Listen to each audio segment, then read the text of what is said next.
berdiri ya, Pel? Tapi berdiri tak Pel lihat. Iya, enggak berdiri, yang apelnya berakhir.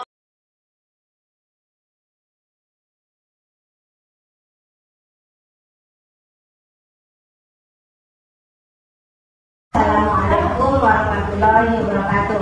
Waalaikumsalam warahmatullahi wabarakatuh. Alhamdulillahirrahmanirrahim. Wassalatu wassalamu ala asyrofil anbiya wal mursalin wa ala alihi wa ashabihi ajmain.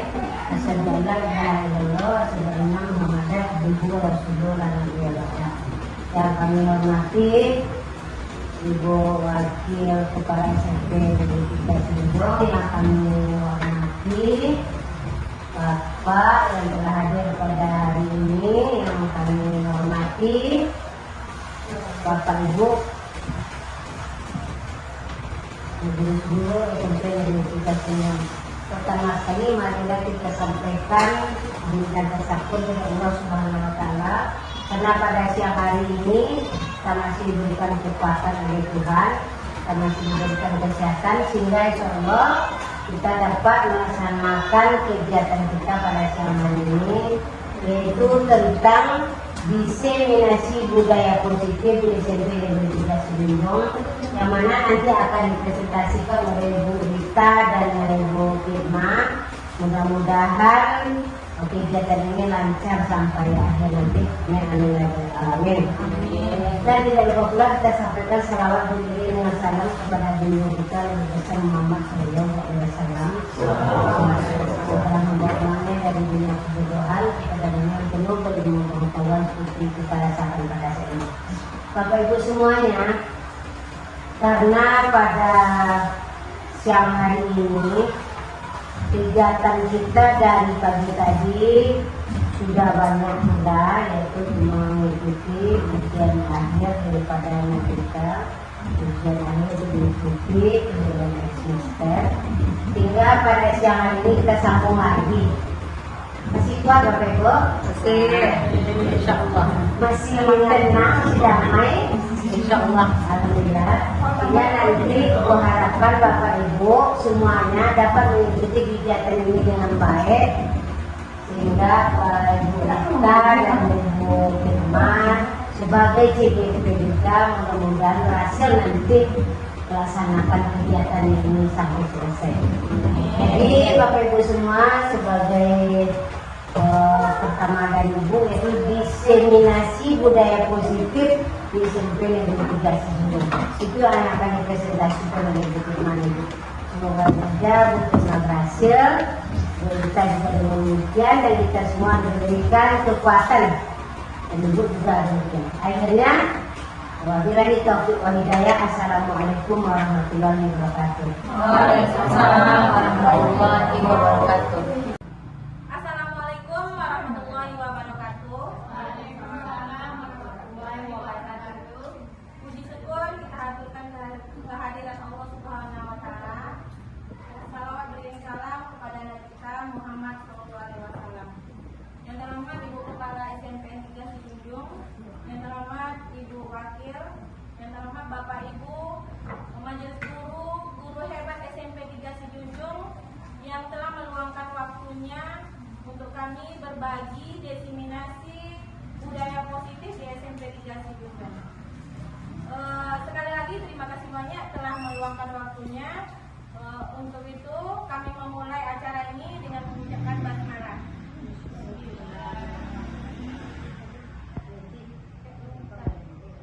Bapak Ibu, guru hebat SMP 3 Cirebon, kami bersama rekan kami Bu Rita Pusupasari akan menyampaikan diseminasi budaya positif di sekolah.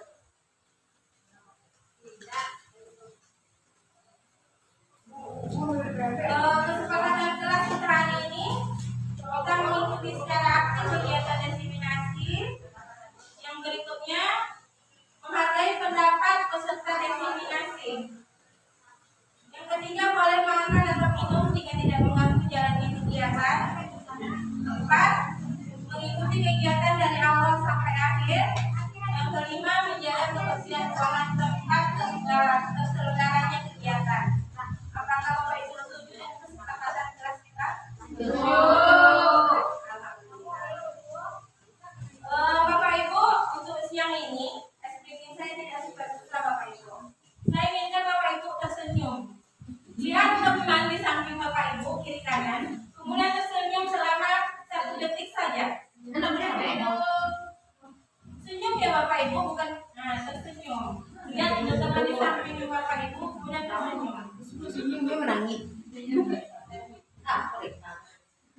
Terima kasih Bapak Ibu, bahwa seniman itu akan mengubah kita, bagaimana kita berpikir, bagaimana kita bertindak pada hari itu.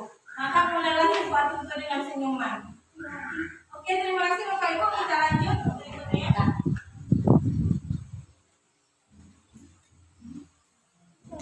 Materi kegiatan kita hari ini ada 6. Yang pertama, disiplin positif dan nilai-nilai kebajikan.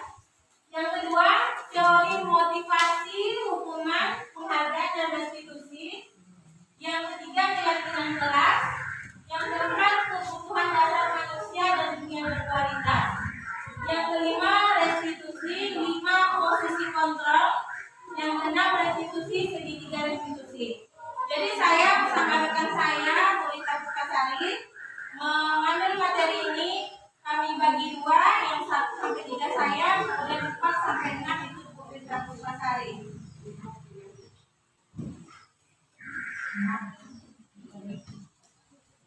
Bapak Ibu, guru hebat SMP 3 Sijunjung, kita mengetahui bahwa budaya itu adalah pembiasaan. Kita mulai terbiasa, kemudian menjadi budaya. Kan seperti itu. Apakah Bapak Ibu setuju dengan pendapat saya? Ya. Dimulai terbiasa, kemudian menjadi budaya. Itu yang akan kita coba memulai. Mungkin sudah ada di sekolah kita budaya positif, bagaimana melestarikannya dan bagaimana menjaganya ke depannya. Budaya positif ini berhubungan dengan nilai dan peran guru penggerak, kemudian visi guru penggerak, visi sekolah impian, kemudian filosofi Ki Hajar Dewantara. Menurut Bapak Ki Hajar Dewantara, mengemukakan bahwa tujuan pendidikan itu adalah menuntun segala kekuatan kodrat yang ada pada anak-anak, agar mereka dapat mencapai keselamatan dan kebahagiaan yang setinggi-tingginya, baik sebagai manusia maupun sebagai anggota masyarakat. Ki Hajar Dewantara menegaskan bahwa pendidikan pada anak didasarkan pada kodrat alam dan kodrat zamannya. Kemudian pendidikan itu menuntun anak agar tidak salah arah dalam menuju kebahagiaan dan keselamatan hidup sebagai individu dan sebagai manusia bermasyarakat. Jadi Bapak Ibu, tugas kita sebagai guru itu menuntun. Akan jadi apakah anak kita berikutnya itu adalah kodratnya nantinya. Kita menuntun berdasarkan kodrat alamnya, kemudian kodrat zamannya. Bagaimana zaman yang berkembang saat ini, mungkin zaman kita saat ini, kita mendidik anak kita, mungkin banyak menggunakan IT, itulah yang kita terapkan, karena dia zamannya yang seperti itu, tuntutan zaman yang seperti itu. Bapak Ibu guru hebat SMP 3 Sijunjung, kita lanjutkan bahwa pendidikan menurut Ki Hajar Dewantara, Bapak pendidikan kita itu harus berpihak pada anak. Kita sebagai penuntun mengusahakan pendidikan itu berpihak pada anak. Kemudian bukan tabula rasa menyebarkan lagu anak dengan kekuatan konteks diri anak. Yang berikutnya, budi pekerti, watak dan karakter. Bapak Ibu, anak ini sudah punya dasarnya dari kecil, dari lahirnya. Kemudian itulah yang akan kita tebalkan lakunya. Laku yang positif itu yang akan kita lanjutkan, laku yang negatif itu yang akan kita luruskan. Seperti itu Bapak Ibu. Kita lanjutkan. Nilai dan peran guru penggerak. Nilainya berpihak pada murid. Kita setiap kegiatan kita usahakan kita berpihak pada murid. Kemudian mandiri. Guru itu diharapkan mandiri. Guru sekarang dituntut untuk serba bisa apapun yang dituntut oleh perkembangan pendidikan. Kemudian reflektif. Yang keempat, kolaboratif. Untuk melakukan perubahan sebuah sekolah, tidak mau satu orang guru itu yang bertindak.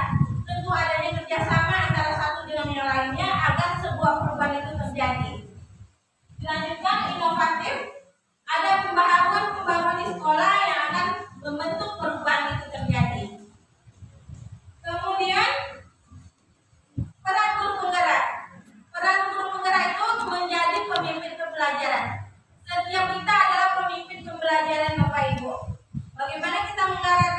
pembelajaran itu kita yang akan memimpinnya.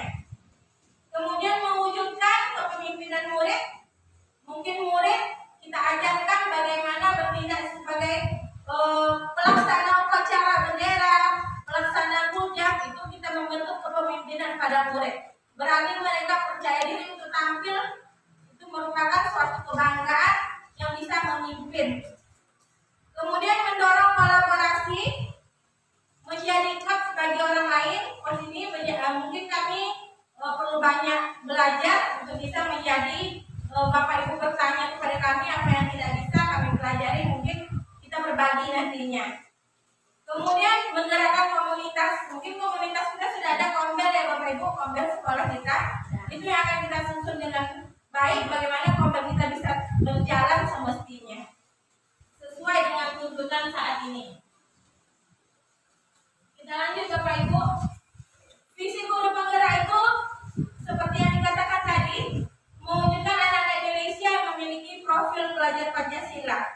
Ada 6 profil pelajar Pancasila yang harus dimiliki oleh anak didik kita.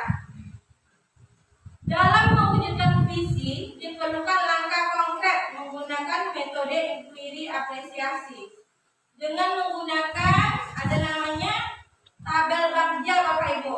Kita buat pertanyaan, dari pertanyaan itu kita ambil pelajaran, kemudian kita gali mimpi, jabatan rencana, akun eksekusi. Nah, semuanya kita buat dalam sebuah perencanaan. Budaya positif. Melalui penerapan tahapan bagja yang akan muncul, pembiasan positif yang dilakukan oleh semua warga sekolah atau yang kita sebut dengan budaya positif. Seperti yang saya katakan tadi, memulai terbiasa menjadi budaya. Budaya positif akan menciptakan rasa aman dan nyaman pada murid selama proses pembelajaran dan selama berada di sekolah. Budaya positif akan mendorong murid untuk mampu berpikir, bertindak, dan mencipta sebagai proses memerdekakan dirinya sehingga murid lebih mandiri dan bertanggung jawab.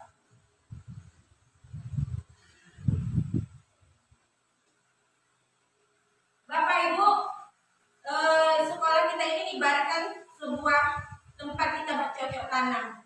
Kita diberikan siswa, kita seperti petani. Kalau kita tanam bibitnya jagung, akan tumbuh apa Pak Aslam?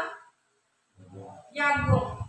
Begitu juga anak. Kalau jagung itu kalau kita tanam, apakah perlu perawatan Pak Aslam? Tentu. Apa saja contoh perawatannya Pak Aslam? Iya. Nah, tepat sekali Pak Aslam. Jadi seperti itu juga anak, Bapak Ibu. Anak ini tempat kita bercocok tanam. Kita diberikan anak, bagaimana kita menuntunnya. Kalau kita tidak mampu memupuknya, memberikan siraman yang bagus, akan luruskah anak ini? Tentunya kita pertanyakan apa hasilnya kan. Nah, jadi anak ini seperti kita bercocok tanam. Kita diberikan anak, bagaimana kita menuntunnya ke arah yang lebih baik dari yang sebelumnya. Kemudian Bapak Ibu, kesimpulannya, hal pertama yang harus kita pahami sebagai seorang guru adalah bagaimana kita memahami dasar-dasar pemikiran Ki Hajar Dewantara tadi, memahami bahwa tugas guru adalah menuntun anak agar tidak salah arah dan mencapai keselamatan dan kebahagiaan dalam hidupnya. Guru juga perlu melaksanakan pembelajaran yang berpihak pada murid. Kita pertanyakan diri kita selama ini Bapak Ibu, apakah sudah kita mengarah pembelajaran kepada berpihak pada murid? Apakah belum? Kemudian guru juga memerlukan pelaksanaan pembelajaran yang berpihak pada murid, menumbuhkan murid yang memiliki profil pelajar Pancasila yang 6 tadi. Guru juga perlu tahu nilai dan perannya sebagai guru penggerak. Guru penggerak perlu menyusun visi demi tujuan pendidikan yang lebih baik. Visi ini dapat dituangkan melalui bagja tadi.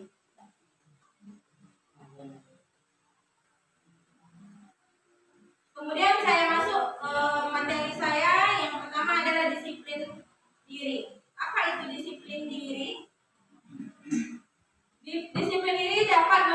seseorang menggali potensinya menuju kepada sebuah tujuan mulia, sesuatu yang dihargai dan bermakna.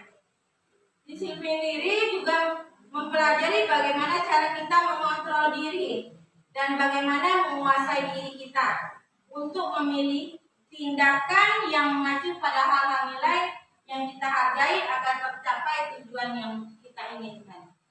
Itu disiplin diri. Bapak Ibu, disiplin itu menyangkut 3 hal, yaitu hukuman, penghargaan, dan kepercayaan. Hukuman yaitu bersifat tidak terencana atau tiba-tiba. Anak atau murid tidak tahu apa yang akan terjadi dan tidak dilibatkan.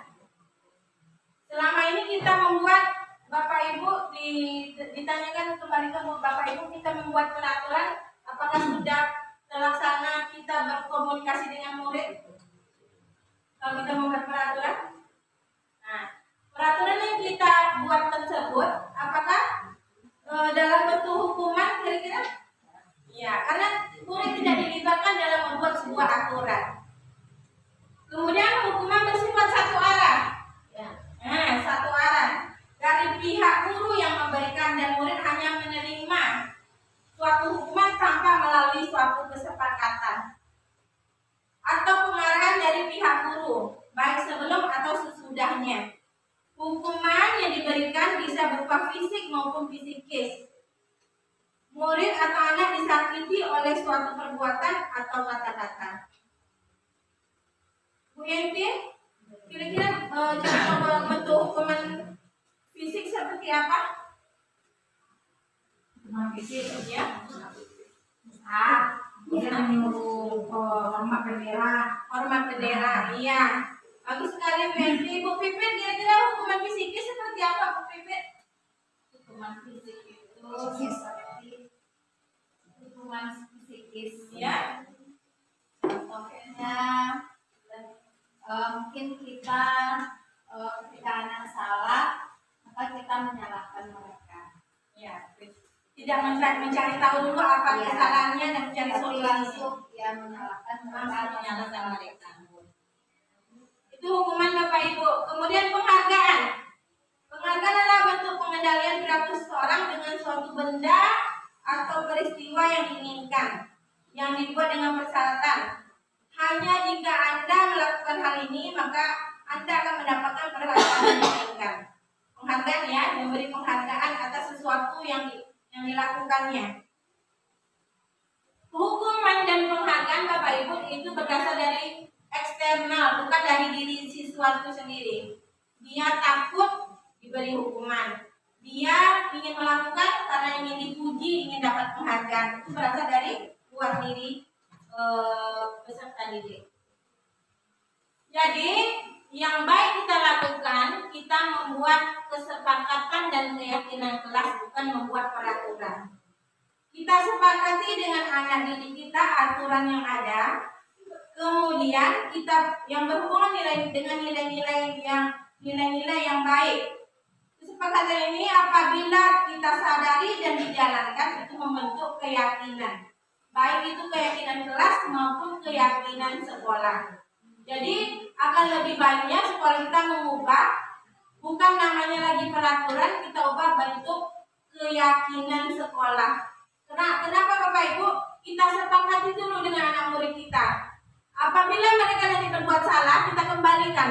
Bagaimana kesepakatan kita waktu itu? Bagaimana yang kamu yakini tentang yang kita buat waktu itu? Nah, itu yang namanya kesepakatan dan keyakinan. Keyakinan ini betul-betul ingin dilaksanakan oleh peserta didik, kemudian kita buat dalam bentuk tertulis. Jadi kalau peraturan hanya guru saja yang membuat tanpa ada tahunya murid itu sendiri. Itu Bapak Ibu, kita lanjut sedikit lagi.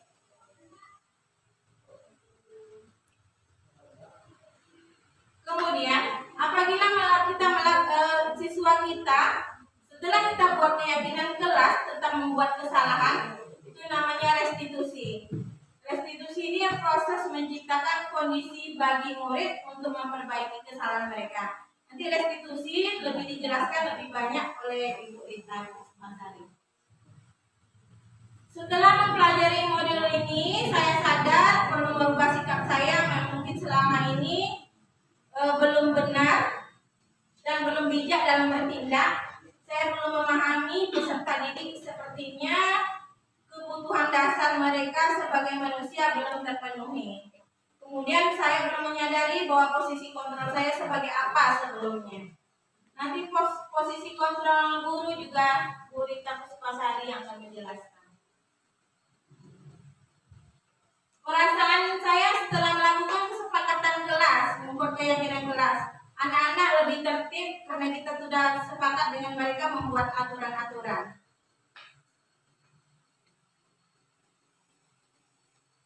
Hal baik yang sudah saya lakukan adalah membuat kesepakatan dengan anak-anak terkait dengan yang dilakukan, kemudian kedepannya diperbaiki lagi kalau yang belum baik, dan perlu dikembangkan lagi tulisan redaksi kesepakatan. Kemudian dalam menyampaikan nasihat dan amanah, redaksi pengucapan saya perlu diperhatikan lagi dan dilatih lagi. Jadi Bapak Ibu, setiap kita nanti akan membuat kesepakatan kelas di kelas bahwa murid dan kita mengetahui bahwa itu yang kita sepakati dan kita yakini akan kita jalankan. Boleh kesepakatan guru bidang studi, boleh kesepakatan titik wali murid. Kalau guru bidang studi semuanya sepakat, misalnya saya guru bahasa Indonesia akan sama dengan Ibu Pipit, guru seni budaya, kesepakatan kelasnya. Boleh itu yang kita pakai, tapi mereknya kesepakatan kelas guru bahasa Indonesia dan guru seni budaya. Jadi kita mulai mencoba merancang aturan itu dalam bentuk kesepakatan. Bukan kita saja yang membuat, tapi dengan sepengetahuan siswa kita. Itu yang nama kesepakatan. Nanti dijalankannya dalam bentuk keyakinan. Oke Pak Slam. Terakhir Bapak Ibu, hal yang menurut saya penting adalah adanya kerjasama dari semua pihak, seperti kerjasama dengan orang tua, guru, kepala sekolah, murid, serta masyarakat. Seperti yang saya katakan tadi, bahwa kita adanya kolaborasi ya. Budaya positif di sekolah tidak akan terjadi jika semua pihak tidak saling mendukung.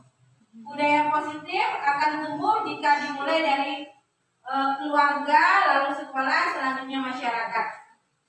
Saya punya ide, mungkin Pak Aslam dan Pak Edi ada di sini, Bu An selaku pemangku kebijakan tentang disiplin lebih tinggi, bahwa kita nantinya akan mengundang orang tua untuk melakukan kesepakatan bagaimana pembentukan karakternya di rumah, kemudian kita lanjutkan di sekolah. Kita akan lebih tahu bagaimana profil anak ini dulu sebelumnya di rumah. Kalau kita sudah tahu profil anak di rumah, mungkin kita lebih bisa memahami mereka di sekolah. Apa setuju Pak Aslam? Terima kasih banyak Bapak Ibu sudah mendengarkan diseminasi kita. Saya dan Bu Rita, kemudian Bu Pipit dan Bu Dian selaku senior kami guru penggerak sebelumnya, kami memohon bimbingan dukungan Bapak Ibu supaya terjadinya betul-betul kita lebih baik lagi untuk melakukan perubahan di SMP 3 Sijunjung. Terima kasih banyak Bapak Ibu. Assalamualaikum warahmatullahi wabarakatuh. Waalaikumsalam warahmatullahi wabarakatuh. Terima kasih kepada Ibu Fitnawati yang sudah menyampaikan materi yang sangat penting bagi kita kalau seandainya kita ingin menciptakan budaya positif di sekolah. Sangat penting sekali tadi pemaparannya ada tentang disiplin positif, dari motivasi, hukuman dan penghargaan, kemudian keagamaan kelas. Terima kasih juga saya ucapkan kepada Bapak Ibu Guru Hebat SMP Negeri 3 Sijunjung yang sudah meluangkan waktunya untuk hadir pada hari ini. Pada kesempatan kali ini, saya akan mencoba mendefinisikan tentang budaya positif lanjutan dari poin-poin penting dari Bu Fitnawati tadi.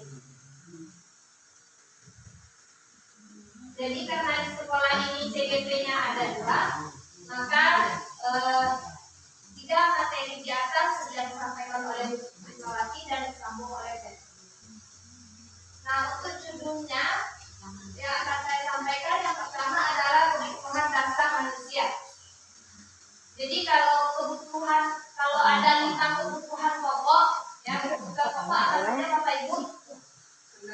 sandang, papan, pangan, pekerjaan, perumahan. Kalau ini ada 5 kebutuhan dasar manusia. Yang pertama adalah kebutuhan bertahan hidup atau survive. Misalnya kesehatan, makanan, perumahan. Jadi kita tidak bisa hidup kalau tidak sehat, kalau tidak makan, kalau tidak punya rumah. Kemudian yang kedua, kebutuhan cinta dan kasih sayang, meliputi kebutuhan untuk diterima dan menjadi bagian dari suatu kelompok. Yang ketiga, kebutuhan penguasaan, mencakup keinginan untuk diakui atau dihormati atas kemampuan atau mampu mengendalikan. Yang keempat, kebutuhan kebebasan, yaitu kebutuhan akan pilihan, kemandirian. Dan kelima, kebutuhan kesenangan, yaitu kebutuhan untuk merasa senang, tertawa, bermain, dan sebagainya. Semua orang senantiasa berusaha untuk memenuhi kebutuhannya dengan berbagai cara. Bila mereka tidak bisa mendapatkan kebutuhannya dengan cara yang positif, mereka bisa melanggar peraturan atau melakukan hal-hal yang tidak sesuai dengan nilai-nilai kebaikan. Begitu juga dengan siswa kita di sekolah. Anak sebelum masuk ke kelas dia ke kantin dulu. Berarti mereka sedang memenuhi kebutuhan bertahan hidupnya. Kemudian anak mengganggu teman karena dia merasa senang, temannya jadi memperhatikan dia. Berarti dia sedang memenuhi kebutuhannya akan kasih sayang. Atau dia mengganggu karena takut, dia merasa hebat, temannya jadi takut dengan dia. Berarti itu kebutuhan akan penguasaan dan sebagainya. Nah, coba Bapak Ibu dari pernyataan di depan, kira-kira anak ini sedang berusaha memenuhi kebutuhannya yang mana? Bimo, seorang anak TKB, selalu berlari keluar kelas menuju jalan raya di depan sekolahnya yang ramai dengan kendaraan. Tingkahnya membuat guru Ani bingung dan seringkali mengejarnya. Ada beberapa kemungkinan jawaban yang diberikan Bimo. Jika seandainya Bimo menjawab, aku senang main kejar-kejaran dengan ibu guru, seru. Kira-kira ini kebutuhan dasar mana yang sedang dipenuhi oleh anak ini? Apakah kesenangan, penguasaan, kebebasan, atau cinta dan kasih sayang? Cinta dan kasih sayang. Cinta dan kasih sayang. Nah, atau misalnya kesenangan. Karena dia merasa senang, dia ingin mencari kesenangan dengan itu sendirinya. Kemudian lanjut ada 5 posisi kontrol guru. Nah, ada 5 posisi kontrol guru. Yang pertama sebagai pemberi hukuman, yang kedua membuat rasa bersalah, yang ketiga teman, yang keempat sebagai pemantau, dan yang kelima sebagai manajer.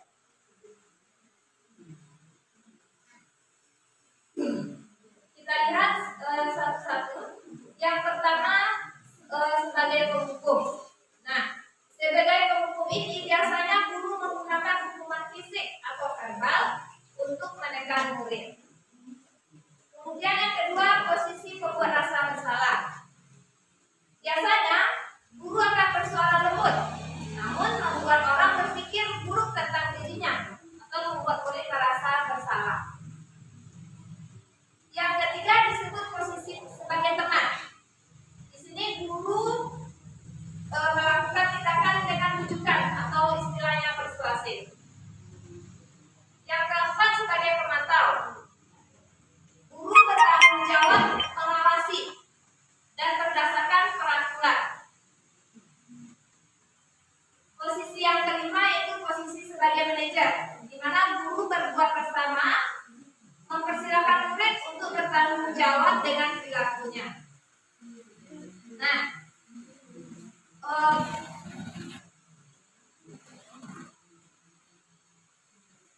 kemudian apa perbedaannya dari kelima posisi tersebut?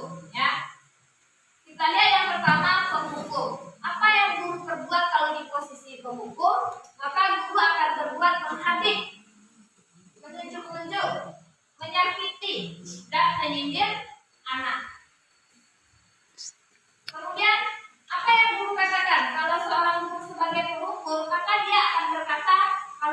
tidak melakukannya, awas ya. Rasakan. Nah, itu ciri-ciri guru tidak mendukung. Hasilnya nanti anak akan memberontak, atau anak menyalahkan orang lain, atau anak berbohong. Kemudian murid akan berkata seperti apa kalau tidak dihukum? Biarkan saja, nanti juga marah-marah lagi. Jadi tidak ada efek jerah. Kemudian dampak pada murid akan mengulangi kesalahan kembali. Kemudian tipe yang kedua adalah posisi pembuat rasa bersalah. Apa yang dikatakan guru yang berada pada posisi pembuat rasa bersalah? Guru akan berceramah dan mengatakan, seharusnya kamu seperti ini. Ibu kecewa, ya. Ibu kecewa kamu berbuat seperti itu. Apa kamu tidak kasihan sama ibu? Nah, kemudian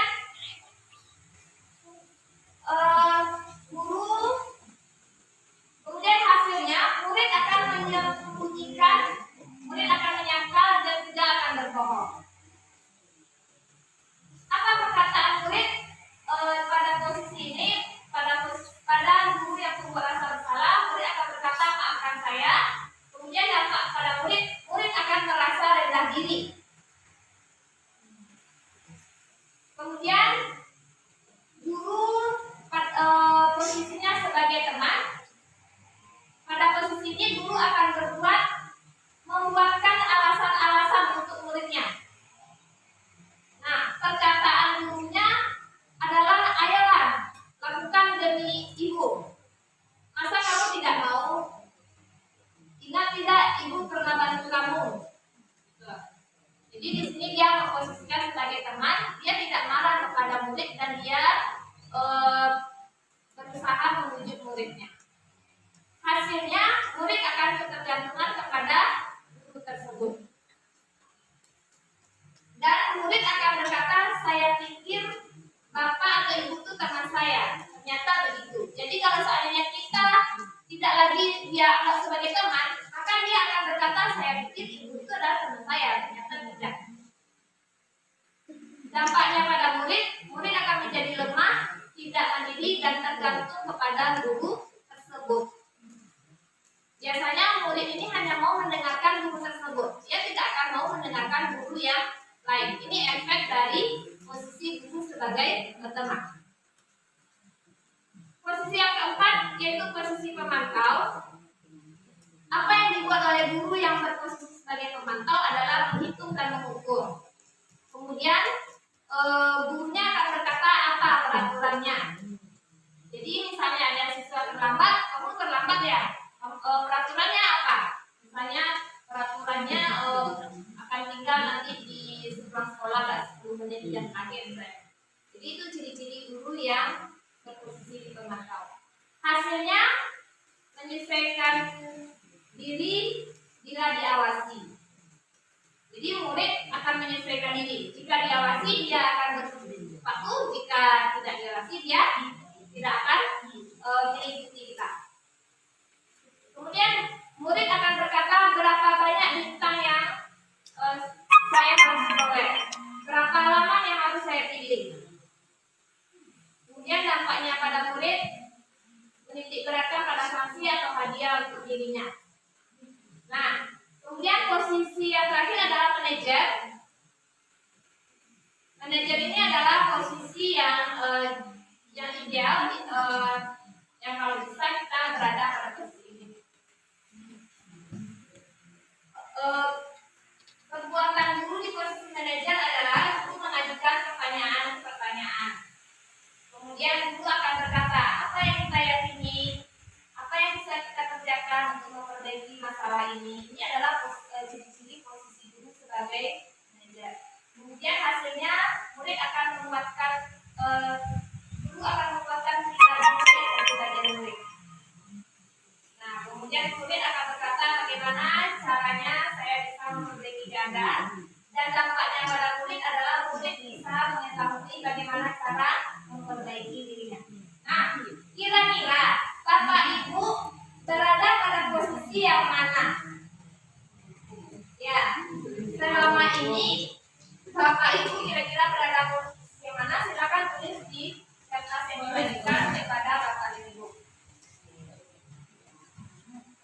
Hukum.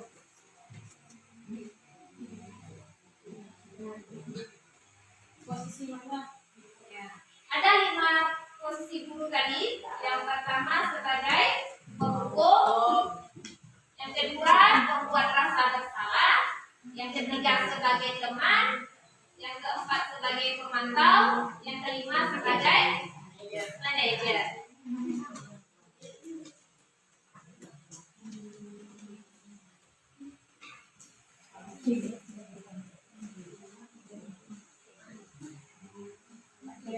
Yang sudah selesai boleh ditempel ke depan.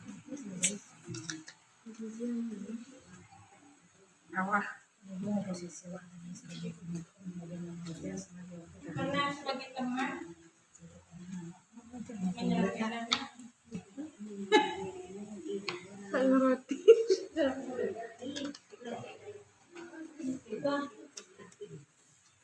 Pantau kita. Boleh dua, mungkin dua posisinya. Iya. Satu boleh.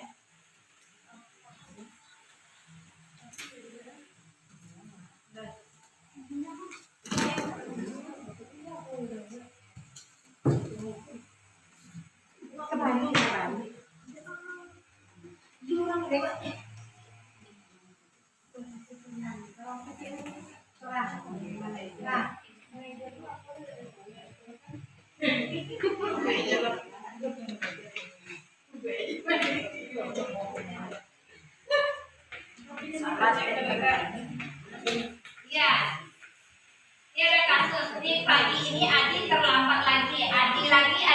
Nah, ya kalau kita siapa Adi? Terlambat. Zio lagi.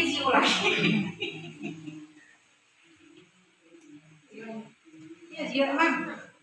Ufit bisa minta bantu Ufit, tolong bacakan yang pertama Ufit. dari hasil Bapak Ibu membuat tadi, kita lihat yang pertama penghukum, yang kedua penghukum, yang ketiga penghukum. Masya Allah, yang ketiga penghukum. Yang keempat membuat rasa bersalah. Yang kelima penghukum dan pemantau, ya. Yang keenam manajer. Ada yang sebagai manajer. Yang manajer aku menanya kok.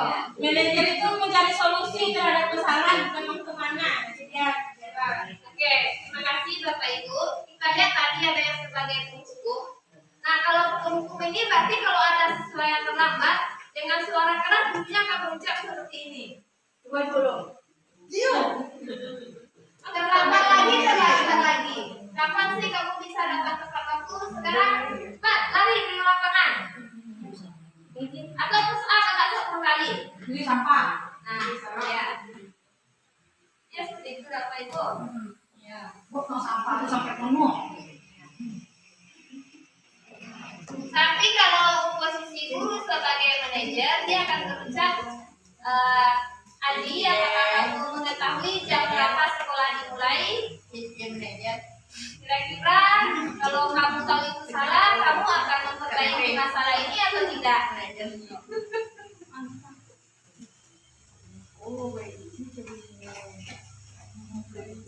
Jadi Bapak Ibu kesimpulannya, posisi kontrol yang paling baik itu adalah posisi manajer, di mana guru mempersilahkan murid mempertanggungjawabkan perbuatannya, mendukung murid menemukan solusi dari permasalahannya sendiri.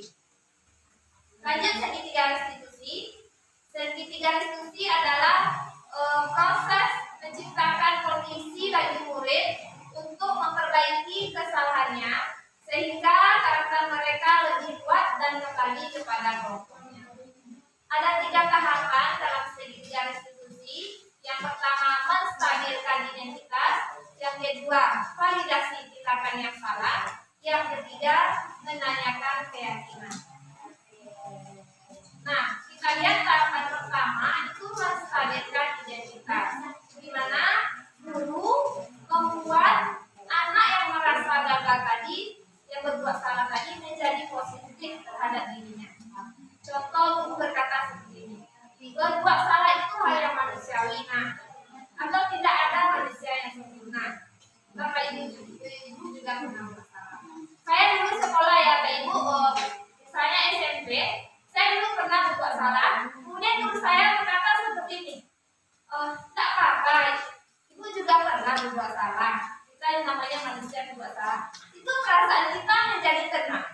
menjadi menjadi nyaman, ya kan? Kita tidak merasa rendah diri. Kalau guru berkata seperti itu, hati kita merasa nyaman. Nah, jadi itu dengan berkata seperti itu artinya guru membuat anak merasa dari orang gagal menjadi orang yang positif lagi terhadap diri. Kalau kita berbuat salah itu kita merasa negatif, Bapak Ibu, ya kan? Nah, jadi di tahapan restitusi ini tahapan pertamanya adalah membuat anak yang merasa gagal tadi kita rubah dulu dia menjadi positif kembali terhadap dirinya. Ini nama tahapannya adalah menstabilkan identitas. Kemudian tahapan kedua adalah validasi kebutuhan, di mana guru membantu murid mengenali basic atau kebutuhan dasar yang ingin dipenuhinya ketika melakukan kesalahan itu. Pada dasarnya setiap kita akan manusia, tujuannya adalah memenuhi kebutuhan dasar tadi. Nah, di tahapan kedua ini guru akan berkata seperti ini. Kamu bisa saja akan melakukan hal yang lebih buruk, tapi kamu tidak melakukannya, kan? Jadi di sini kita berusaha memahami alasan anak berbuat sesuatu itu karena anak itu sedang berusaha memenuhi kebutuhan dasarnya. Nah, itu namanya kita validasi kebutuhan. Kemudian yang ketiga menanyakan keyakinan.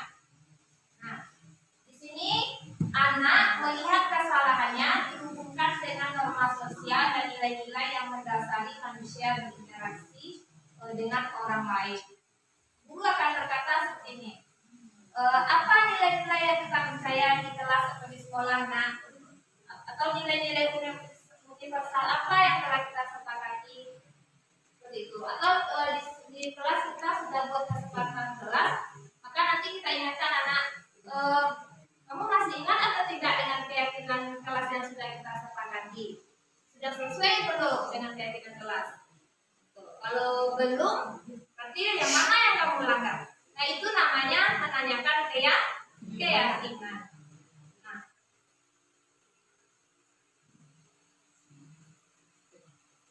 jadi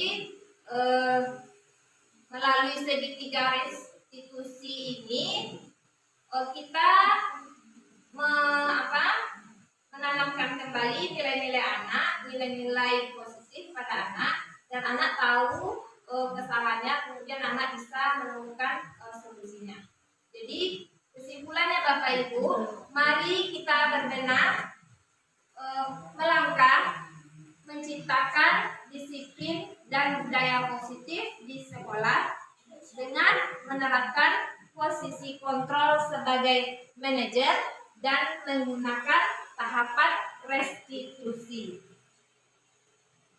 Setuju ya Bapak Ibu? Setuju. Nah, jadi seperti itulah harapan kita semua. Mudah-mudahan kita bisa berkolaborasi menciptakan budaya positif di sekolah kita. Terima kasih Bapak Ibu atas perhatian dan waktu yang telah diluangkan. Semoga kegiatan ini bermanfaat bagi kita semua. Mohon maaf bila ada kekurangan. Wassalamualaikum warahmatullahi wabarakatuh. Waalaikumsalam warahmatullahi wabarakatuh.